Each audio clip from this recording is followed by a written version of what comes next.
ils lavent nos mamans. Pingouin pasteur, pingouin pasteur, pingouin pasteur, ce sont des voleurs. Pingouin pasteur, pingouin pasteur, pingouin pasteur. Hello, bonjour à tout le monde, c'est Will Gospel. Je suis fier d'être devant vous ce matin pour vous apporter une autre nouvelle vidéo qui va nous pousser à écouter, à parler, à discuter. Nous sommes vendredi 6 février 2026. Dieu nous donne vie et nous disons bienvenue à tout le monde. Vous savez ce que vous devez faire, liker et partager afin que quelqu'un soit prêt à recevoir ce message. Aujourd'hui, je suis venu avec quelques vidéos. Comme c'est vendredi, j'ai dit on va finir la banque des vidéos que j'ai afin que nous puissions comprendre beaucoup de choses. Mais je tiens à préciser que cette émission qui est décryptage n'est pas faite pour les faibles. Si tu es émotionnel, quitte cette émission. Si tu aimes beaucoup ton pasteur jusqu'au point de mourir pour lui, quitte cette émission parce que tu auras très mal. Alors, nous allons commencer avec notre première vidéo, qui je pense que ça va être terrible. On va écouter la première vidéo. Voilà, donc la première vidéo, let's go. Voilà.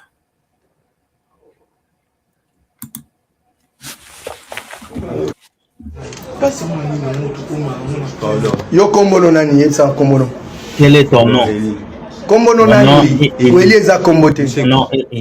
Mon nom est Eli Sekwa. Lu Sekwa. Eli Lu Sekwa. Dans département. Tu es dans quel département? Je suis dans le protocole.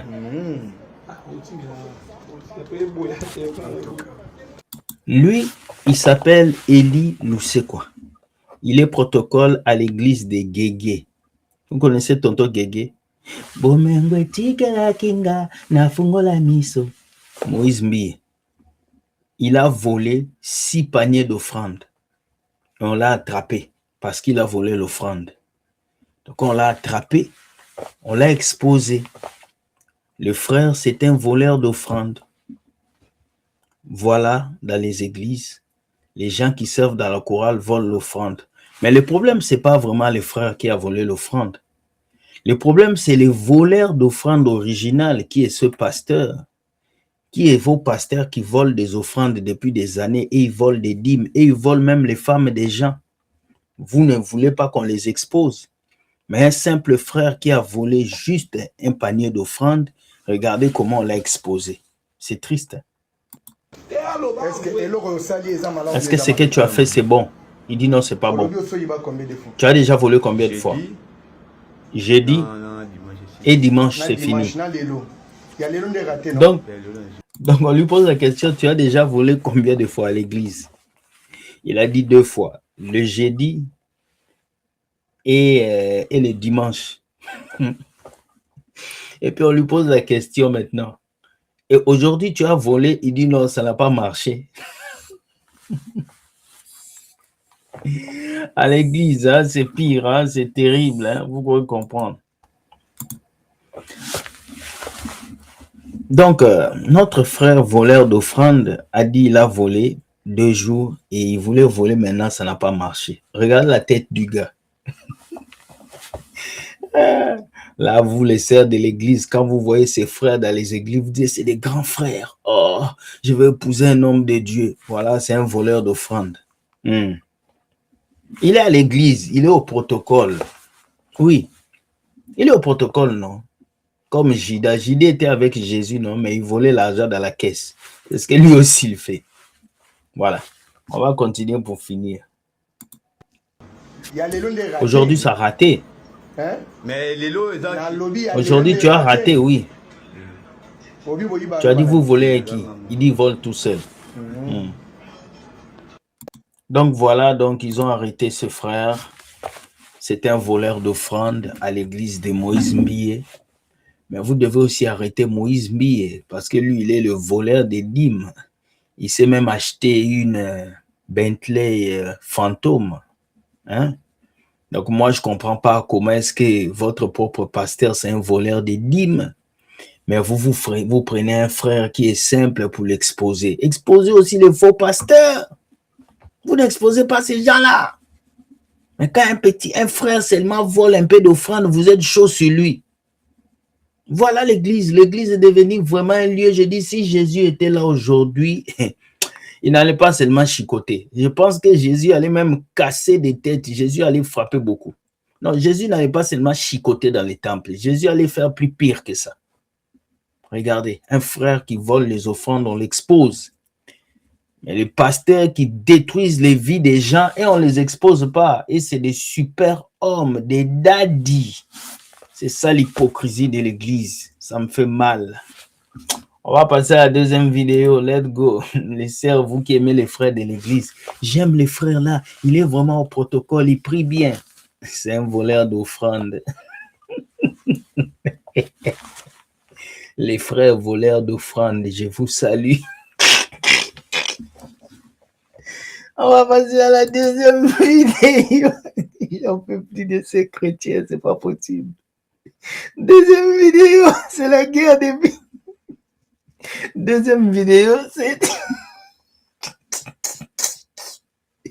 Deuxième vidéo, je ne sais pas si c'est la folie ou bien si on les a donné une piqûre. Ou bien je sais pas ce que l'église est devenue. Franchement, je sais pas comment vous supportez d'aller dans ces bâtiments-là. Parce que c'est que je n'en peux plus de ce qui se passe dans ces églises. Regarde la deuxième vidéo, regardez. Et à bout portant, qu'aucun ne n'échappe.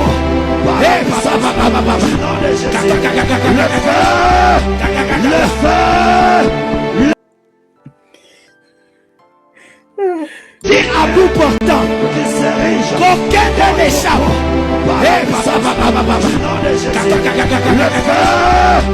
Le feu. Il fait aussi gaga gaga gaga. Gaga gaga gaga. Il fait aussi gaga gaga gaga. Gaga gaga gaga.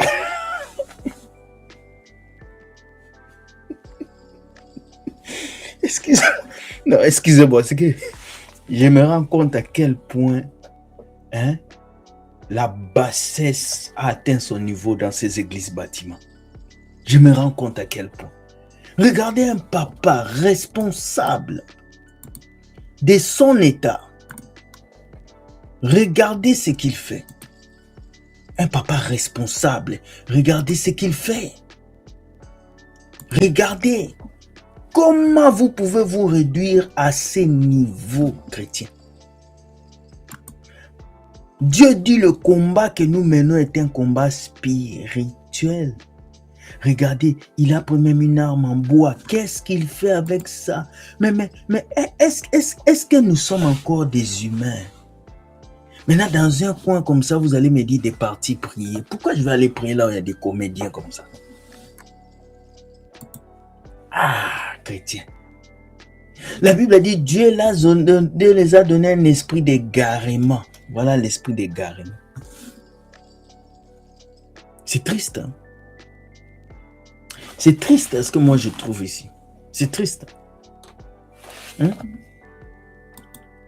La Bible a dit, nous n'avons pas à lutter contre la chair et le sang, mais contre les autorités, les esprits dans le monde des ténèbres. Mais vous venez avec des armes en plastique pour taper quel diable que vous n'avez jamais vu. Et c'est un pasteur qui les fait. Regardez, un pasteur. Frère, passons à la troisième vidéo. Je ne vais pas trop parler. Passons à la troisième, s'il vous plaît. Ah, c'est du spectacle, je vous assure. On passe. Ce n'est pas un Dieu de promesses. C'est un Dieu qui les a accomplis. Dieu ne promet rien à personne. Dieu a déjà tout donné aux gens. Et il te donne les capacités de faire ce qu'il faut pour entrer dans tes promesses. Pour trouver ce qu'il y a. Quelqu'un me comprend jusque-là? Dieu n'a promis rien à personne. Et je sais que beaucoup de gens ici, Dieu les a promis des millions de trucs comme ça. Déconnecte-toi de ça. Ça te met sous pression pour rien. Dieu ne promet rien à personne. Toutes les promesses sont oui et amen en Jésus-Christ.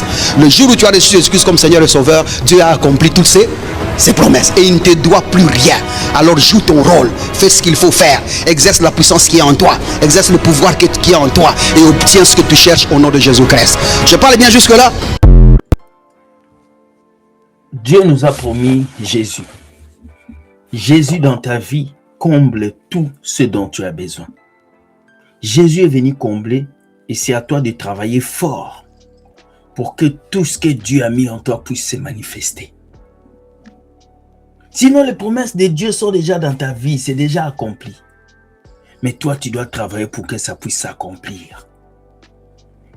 Il y en a ici, on les a promis des Ferrari, des villas, des voitures, des voyages, des mariages. Non, Dieu t'a pas promis toutes ces bêtises-là. Ça, c'est des choses que tu vas avoir ici sur la terre. Dieu t'a promis quelque chose de sûr qui est la vie éternelle en Jésus. Tout évangile qui vient te dire, viens, tu auras le mariage, viens, tu auras la maison, c'est le mensonge. Parce que les personnes sur qui Jésus est parti fêter le mariage, là, ils n'étaient pas chrétiens. Ils n'ont pas accepté Jésus, mais Jésus était à leur mariage.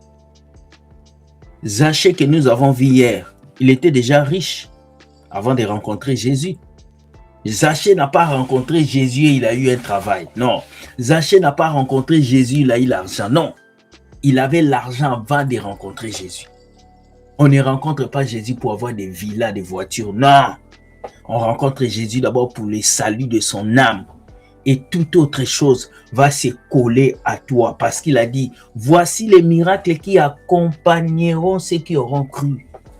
Si les miracles t'accompagnent, donc c'est déjà là. Tu n'as pas besoin de courir pour ça. Mais regarde-toi, tu te prépares à aller dans ces séminaires où on t'a promis que tu auras ton mari. Tu es perdu. Répands-toi et cherche Jésus. Parce que tu as déjà tout en toi pour réussir. Tu as Jésus et celui qui a Jésus, il a tout. Il ne manque que toi, ta décision et le travail pour que tu avances. Bonne journée. Soyez bénis. Dieu gagne toujours. Ce soir, nous avons une nouvelle vidéo. Oui, on va faire un live et on va parler de tu es utile entre les mains de Dieu. Bon en ton temps. Merci. Bonne journée et Dieu gagne toujours. Ciao, ciao. Bye.